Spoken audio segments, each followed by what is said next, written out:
Assalamualaikum warahmatullahi wabarakatuh. Kembali lagi di channel Klub Belajar.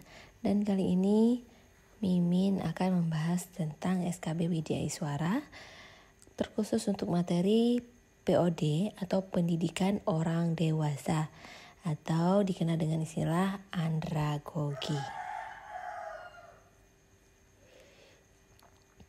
Oke, ini mungkin beberapa soal yang mungkin soal untuk melihat secara nggak detail ya, secara umum gitu ya, tentang konsep andragogi tadi. Dan untuk tes SKB, sepengalaman Mimin, soalnya itu tidak seperti ini.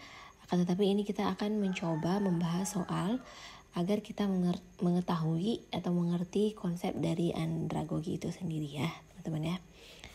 Oke, untuk soal yang pertama ada konsep lifelong education sejalan dengan konsep A. Pedagogi, B. Andragogi, C. Antropologi, atau D. Geologi. Nah, kalau untuk pedagogi ini mungkin memang yang sering teman-teman dengar ya, pedagogi, andragogi. Akan tetapi pedagogi dan andragogi ini berbeda ya teman-teman ya. Kalau pedagogi ini biasanya lebih ke pendidikan yang dimana di situ terjadi transfer ilmu gitu ya. Berbeda dengan andragogi, dimana di sini tidak hanya transfer ilmu, tapi bisa jadi di sini ada diskusi dan lain sebagainya. Karena di sini yang diajarkan adalah orang dewasa. Nah, untuk ini adalah konsep lifelong education sejalan dengan konsep andragogi. Kita tidak bahas yang dua ini karena ini memang berbeda jauh ya teman-teman ya. Satunya ilmu tentang manusia, satunya ilmu tentang bumi.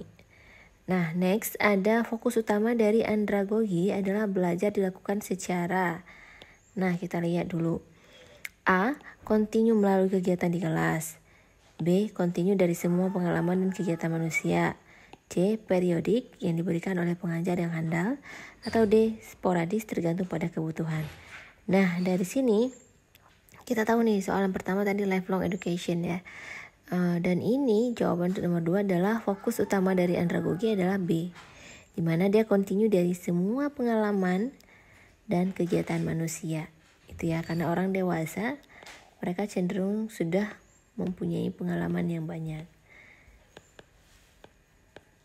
Nah, banyak pengalaman. Next kita lihat nomor 3.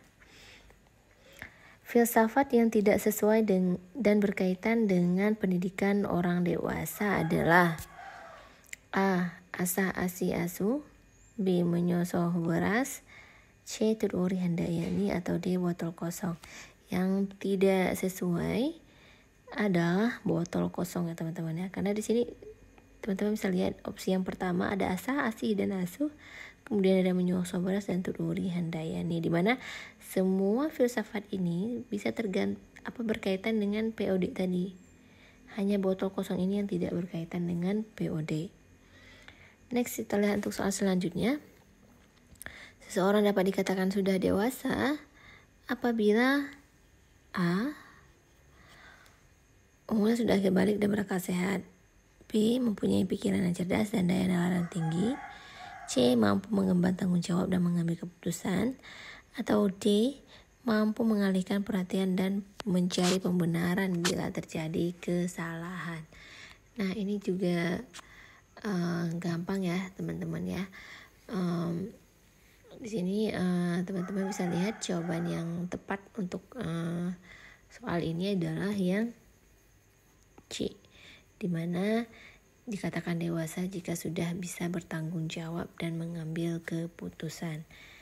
Next kita lihat 5. Kesadaran terhadap kebutuhan bagi orang dewasa akan menjadi sumber kesiapan untuk belajar.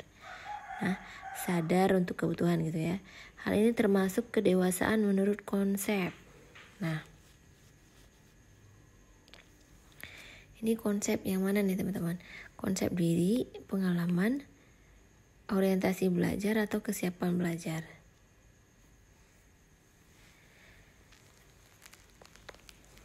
Jawabannya adalah yang D ya, kesiapan untuk belajar. Next kita lihat soal selanjutnya.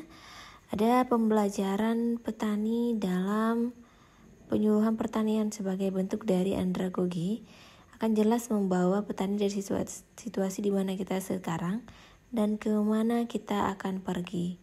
Itu terdapat dalam konsep perspektif waktu ya teman-teman ya.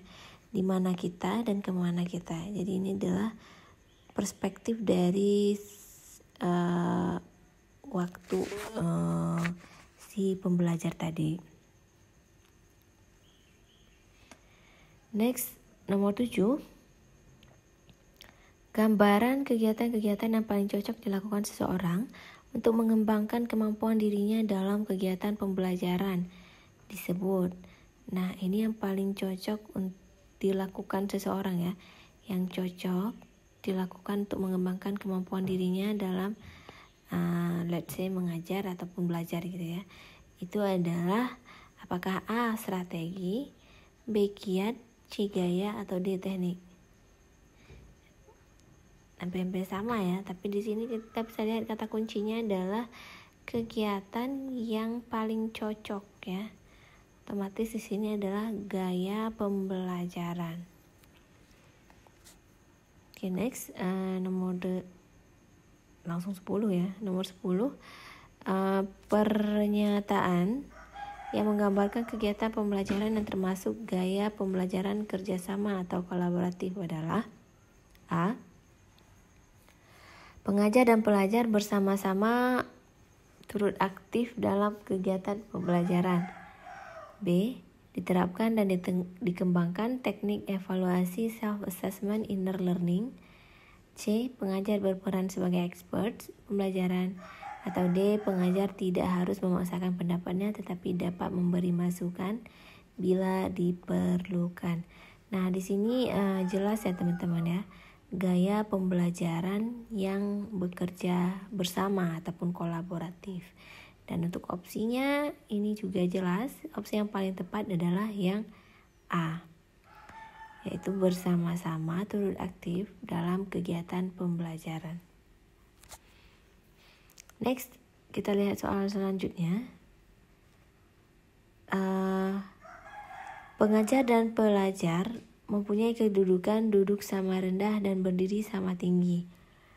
Merupakan salah satu prinsip pendidikan orang dewasa, yaitu prinsip ini untuk istilah duduk sama rendah dan berdiri sama tinggi ya teman-teman ya. Apakah A. kemitraan, B. kebersamaan, C. partisipasi, atau D. keswadayaan.